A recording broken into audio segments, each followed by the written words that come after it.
car just moved on the road, just like it's happened to all of us a million times. And I expected it to straighten out. And Beth was saying, I think we're okay, we're okay, we're okay. I said, oh honey, I don't think we're okay. And there was a really incredible phenomenon that happened then, which was that the headlights of the car, you know, coming through the passenger window illuminated the inside of the car as the impact happened, and it was like a photograph in my mind.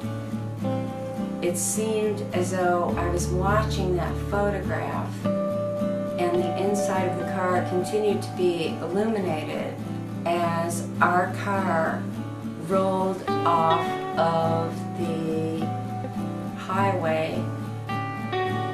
Elizabeth was not conscious. After that, the ambulance came and got me and took me to the local hospital. I got to the emergency room. I was in traction, and Beth was in ICU. She had, at this point, a brain injury and she had no short-term memory. She had all long-term memory, like she knew who I was, she knew who you were, she knew who you were, but every moment that happened immediately, she would forget. Once she was in the hospital, which was a new memory, she had no memory of how she got there or, what was going on. She kept trying to find me. And so they put her in my room. Every time she woke up, I would say, "It's okay, Beth. We had an accident. We're in the hospital. You're here with me. It's okay." You just close your eyes and kind of nod. It was so funny. See, I don't know anything about anything. I know you don't, honey.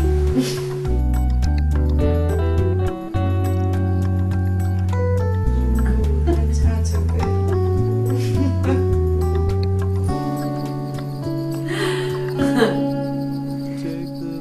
Beth was in the rehab place.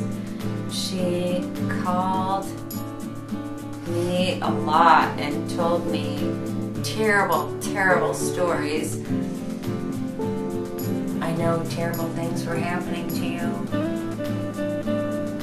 I don't think you were in physical danger and I could not take care of you.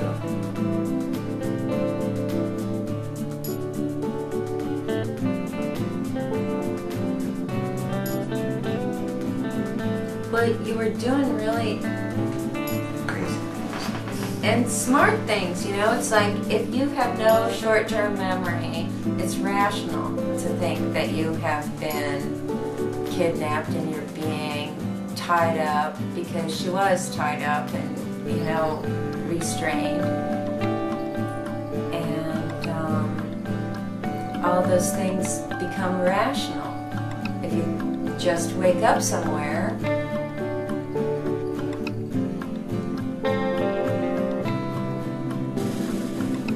there was a phone in her room and she was calling 911. So and saying, I've been kidnapped and I'm being held against my will, and all those things were absolutely true to someone who has no short-term memory.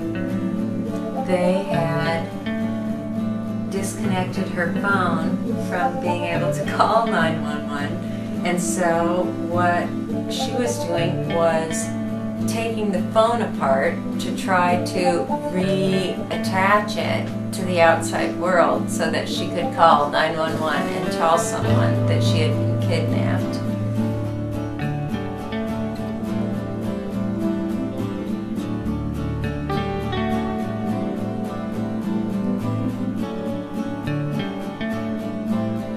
Right? You don't remember that?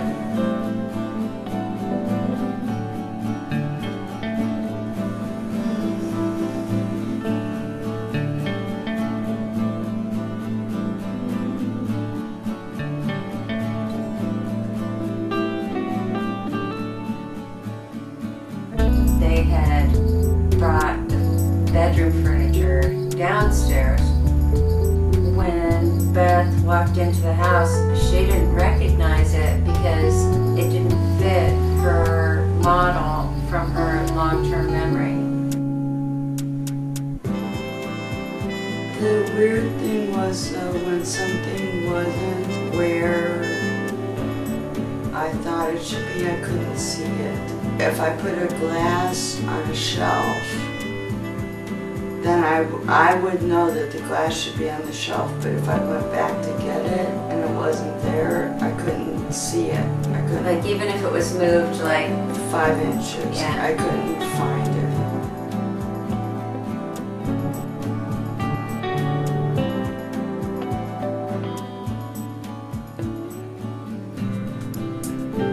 Everything about my life had disappeared.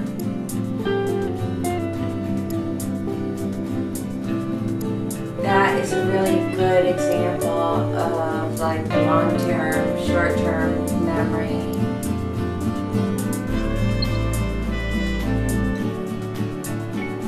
But she was real sweet during that time.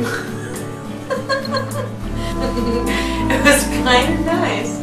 For a couple years, she was just real sweet.